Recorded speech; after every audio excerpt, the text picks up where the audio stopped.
আমরা এখন পড়ব ক্লাস 11-এর নিউটনের গতিসূত্র। আমরা এর আগের ক্লাসে কিছুটা পড়িয়েছিলাম, তারপর থেকে পড়ছি। পরের কোশ্চেন হচ্ছে, মসৃণ কপিকলে উলম্ব গতিতে সুতোর টান।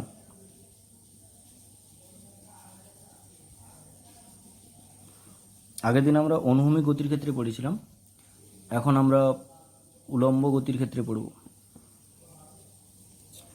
ধরো সিম্পল একটা ছবি আঁকছি।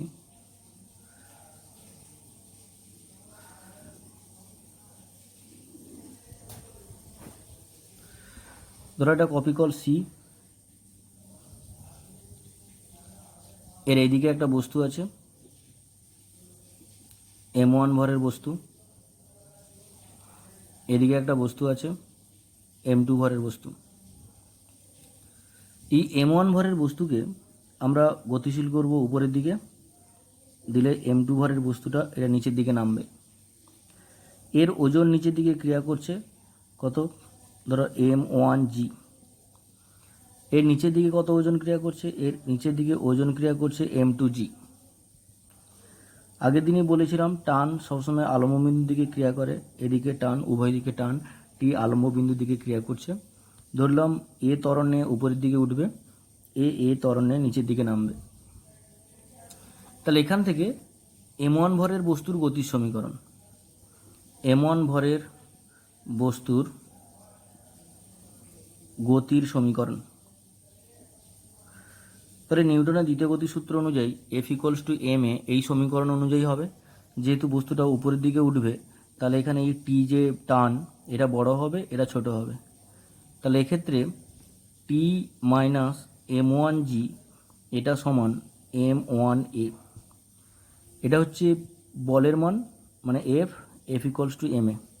1 নম্বর, এই বস্তুটা নিচের দিকে নামবে, তার মানে এটা বড় হবে, এটা ছোট হবে। তাহলে m2 ভরের বস্তুর গতির সমীকরণ, m2 ভরের বস্তুর গতির সমীকরণ এটা বড়, তাহলে m2g মাইনাস টি ইকুয়ালস টু m2a। এটা 2 নম্বর। 1 নম্বর 2 নম্বরকে যোগ করে দাও, 1 + 2 করে পাই। তাহলে এই দুটো যোগ করলে নিচে নিচে লিখছি টি minus m1g equals to m1a, এর সঙ্গে যোগ করব m2g মাইনাস টি ইকুয়ালস টু m2a। এই দুটোকে যোগ করলে টি এবং টি ক্যান্সেল হয়ে যাবে। এটা থেকে কি লিখতে পারবো, m2 minus m1 whole into G, এটা equals to m1 plus m2 whole into a। তাহলে এখান থেকে a সমান কি, a সমান m2 minus m1 by m1 plus m2 whole into G. এবার এখান থেকে এই এর মানটাকে যে কোনো একটা সমীকরণে বসে দাও, 1 অথবা 2-তে। সাপোজ 1 নম্বরে বসাচ্ছি। 1 নম্বর থেকে টি minus m1g equals to m1a সমীকরণ। তাহলে এখান থেকে টি equals two m1g plus m1a। এখান থেকে m1 কমন নেব, দিলে থাকবে g প্লাস এ। এই এর মানটা বসাবো, তাহলে m1 ইন্টু জি প্লাস এর মানটা এটা তোমার হচ্ছে m2 minus m1 by m1 plus m2 into G. আবার এখান থেকে জি কমন নাও, জি কমন নিলে থাকবে m1g into 1 plus m2 minus m1 by m1 plus m2। এটাকে যোগ করো, তাহলে m1g ইন্টু লসাগু হচ্ছে m1 প্লাস m2, দিলে থাকবে m1 plus m2 plus m2 minus m1, যেমন যোগ করা হয় m1 m1 কেটে যাবে, দিলে থাকবে কি, এটা 2m2 হবে। তাহলে totally 2m1 m2g by m1 plus m2, এটা টি। এই যে টি, এই টিটাই হচ্ছে সুতোর টান, এই টিটাই হলো সুতোর টান। কিন্তু এখন দেখো এই টি এবং এই টি, দুটো টি কার উপরে ক্রিয়া করছে, কপিকলের উপরে ক্রিয়া করছে। তাহলে কপিকলের উপরে টি এবং টি মোট 2টি টান ক্রিয়া করবে। তাহলে কপিকলের মোট টান হচ্ছে 2টি। তাহলে এখান থেকে কপিকলের মোট টান 2টি যদি হয়, তাহলে সমান 2 ইন্টু টি এর মান বসে দাও, 2m1 m2g বাই হচ্ছে m1 প্লাস m2। তাহলে টোটালি কী পাবো, 4m1 m2g by m1 plus m2। এটা কপি কলের মোট টান। সূত্রর টান শুধুমাত্র টি, আর কপি কলের মোট টান হচ্ছে 2t। তাহলে এটা তোমরা ক্যালকুলেশন করো। আগে ছিল অনুভূমিক গতি, এটা হচ্ছে উলম্ব গতি। এই যে 2টির মান এমসিকিউতেও পড়ে। এবার দেখো সংস্পর্শ বল বা কন্ট্যাক্ট ফোর্স। কন্ট্যাক্ট ফোর্স বা সংস্পর্শ বল কি না, দুটি বস্তু পরস্পরের সংস্পর্শে থেকে গতিশীল হবে তখন তাদের সংস্পর্শ তলে যে বল ক্রিয়া করে সেটা হচ্ছে সংস্পর্শ বল বা কন্ট্যাক্ট ফোর্স। এখানে m1 এবং m2 ভরের দুটো বস্তু পরস্পরের সংস্পর্শে আছে, সংস্পর্শে থেকে এরা কি করবে, পরস্পরের উপরে একটা বল প্রয়োগ করলে এরা কি করবে, গতিশীল হবে। ধরো এইদিকে এ ত্বরণে গতিশীল হয়েছে, তখন এদের সংস্পর্শ তলে একটা বল ক্রিয়া করবে, এখানে ধরছি টি। এই টিটাই হচ্ছে এখানে সংস্পর্শ বল বা কন্ট্যাক্ট ফোর্স।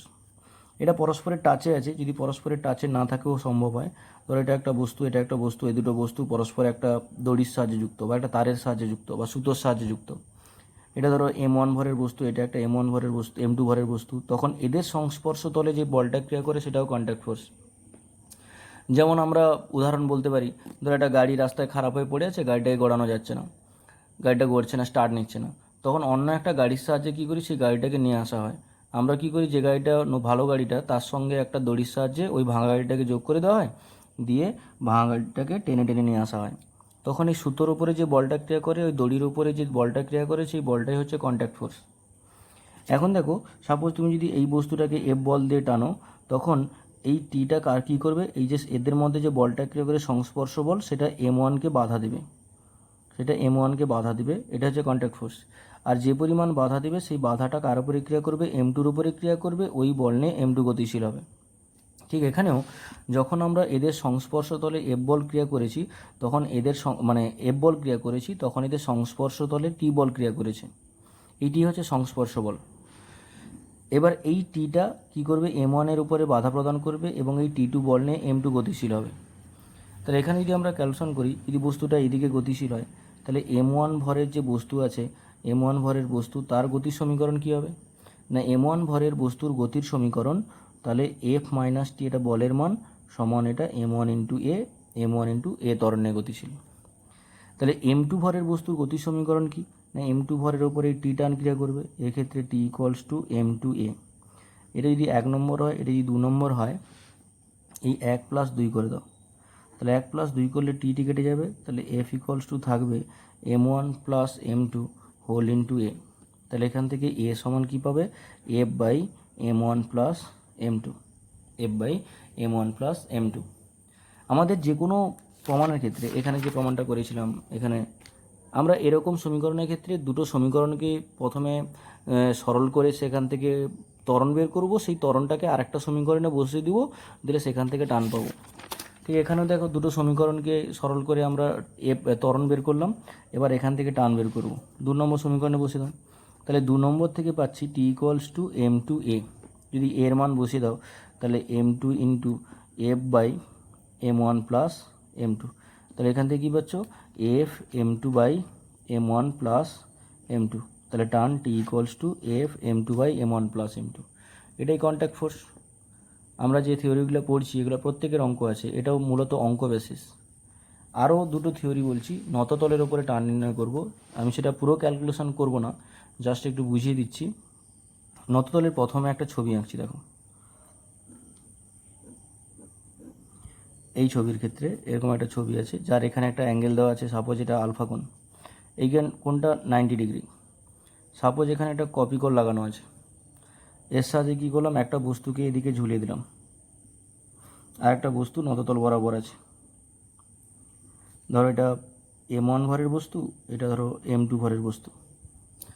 এই m1 ভরের বস্তুকে উপরের দিকে এ ত্বরণে গতিশীল করব, দিলে এ এখান থেকে এ ত্বরণে নিচের দিকে নামবে। তাহলে এখানে এর নিচের দিকে কত বল ক্রিয়া করবে, m1g। এর অভিলম্ব হবে নিচের দিকে কত বল ক্রিয়া করবে, এর অভিলম্ব হবে নিচের দিকে m2 ইন্টু জি, এই পরিমাণে বল ক্রিয়া করবে। এটাকে সোজা এদিকে বাড়িয়ে দিচ্ছি, উপাংশে ভাঙছি, এটা একটা টানছি। যেহেতু এই অ্যাঙ্গেলটা আলফা, তাই এই অ্যাঙ্গেলটা আলফা হবে। তাহলে উপাংশে ভাঙলে এটা পাবো m2g সাইন আলফা, আর এদিকে এটা m2g কস আলফা। এটা প্রয়োজন নেই, তাই লিখছি না। এটা m2g সাইন আলফা। এবার এ তাহলে উপরের দিকে গতিশীল হবে, নিচের দিকে নামবে, এ ত্বরণে উঠবে, এ ত্বরণে নামবে। তাহলে এবার দুটোর গতির সমীকরণ ক্যালকুলেশন করো। যদি m1 ভরের বস্তুর গতির সমীকরণ ক্যালকুলেশন করো তাহলে এর ক্ষেত্রে ওইদিকে টি টান, এদিকে টি টান, এই টানটা উপরের দিকে।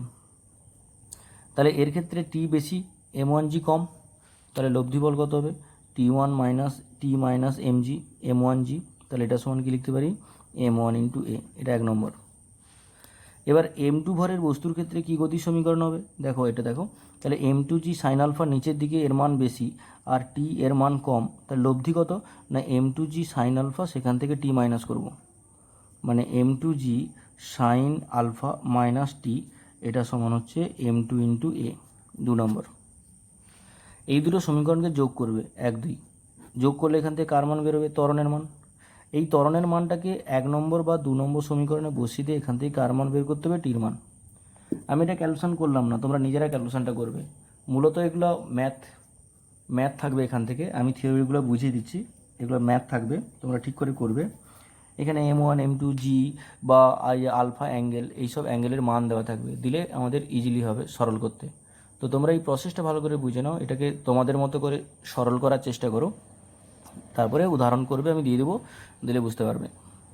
এখানে এই অ্যাঙ্গেলটা 90 ডিগ্রি, অনেক সময় অ্যাঙ্গেলটা দেওয়া থাকে না, শুধু এই অ্যাঙ্গেলটা দেওয়া থাকে, কিন্তু অ্যাঙ্গেল দেখে বোঝা যায় না 90, তখন এটাকে 90 ডিগ্রি ধরে করে নেবে, কেন যেহেতু একটা অ্যাঙ্গেল দেওয়া আছে। আর যদি এটা অন্য কোনো অ্যাঙ্গেল বোঝানো হয় তাহলে তার মান দেওয়া থাকবে, ঠিক আছে? তো নততলে আর একটা ছবি দিচ্ছি, 2 নম্বর। এখানে নততলে দুটো অ্যাঙ্গেল থাকবে, ধরো এটা আলফা অ্যাঙ্গেল, ধরো এটা বিটা অ্যাঙ্গেল। এখানে কপি করে লাগিয়ে দিলাম, এখানে একটা বস্তু এদিকে থাকবে, আর একটা বস্তু এদিক থেকে কোথায় থাকবে, আর একটা বস্তু এদিক থেকে এইদিকে থাকবে। এটা হচ্ছে m1 ভরের বস্তু, এটা m2 ভরের বস্তু। তাহলে এর ওজন অভিলম্ব হবে নিচের দিকে ক্রিয়া করবে, যেটা হচ্ছে m1g, এর ওজনও অভিলম্ব হবে নিচের দিকে ক্রিয়া করবে, যেটা হচ্ছে m2g। উপাংশে ভাঙো, এটা একটা উপাংশ, এটা একটা উপাংশ। এর ক্ষেত্রে উপাংশ ভাঙো, এটা একটা উপাংশ, এটা একটা উপাংশ।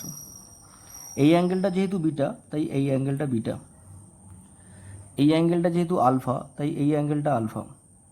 m1gকে আমরা যদি উপাংশে ভাঙি তাহলে এদিকটা পাবো m1g সাইন আলফা, আর এটা m1g সাইন কস বিটা, যেটা আমরা লিখছি না, কস আলফা যেটা লিখছি না। এর ক্ষেত্রে কি হবে?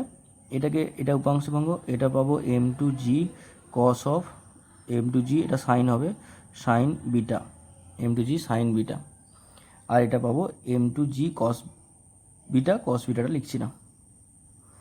এবার দেখো, এই ধরলাম এর টান তাহলে এদিকে ক্রিয়া করবে, সবসময় আলম্ব বিন্দুর দিকে, এর টান আলম্ব বিন্দুর দিকে ক্রিয়া করবে। এটা এ ত্বরণে উপর দিকে গতিশীল হবে, এ ত্বরণে নিচের দিকে গতিশীল হবে। এবার এই m1 ভরের বস্তু যদি গতির সমীকরণ ক্যালকুলেশন করে m1 এর ক্ষেত্রে, তাহলে বড় কী হবে? যেহেতু উপরের দিকে গতিশীল, তাহলে এই টিটা বড়, ছোটোকে m1g সাইন আলফা, তাহলে টি মাইনাস m1g সাইন আলফা, এটা এফ এর মান হলো, সমান কি লিখব? m1 এ। আর এর ক্ষেত্রে বড় হচ্ছে m2g সাইন বিটা, তাহলে m2g সাইন বিটা, কেন নিচের দিকে নামছে, মাইনাস টি ইকুয়ালস টু m2a। 2 নম্বর। তাহলে এই 1কে আর 2কে যদি যোগ করি এখান থেকে কী পাবো? ত্বরণ পাবো, তাকে যে কোনো একটা সমীকরণে বসিয়ে দেবো 1 বা 2তে, দিলে 1 নম্বরে যদি বসিয়ে দাও তাহলে এখান থেকে কী পাবে? এখান থেকে টির মান পাবে। এটাও একই রকম, দেখো এখানে এটাও একই রকম, তাহলে টির মান বের করবে, এটাও ম্যাথের জন্য। তো তোমরা ক্যালকুলেশন করবে, তারপরে ম্যাথ দিচ্ছি কয়েকটা, সেই ম্যাথগুলো করবে। HW থাকলো। তোমাদের যে থিওরিগুলো বললাম সেই থিওরির ওপরে কয়েকটা ম্যাথ দিচ্ছি, সেই ম্যাথগুলো তোমরা করে পাঠাবে আমাকে, সবাই ম্যাথগুলো করে পাঠাবে।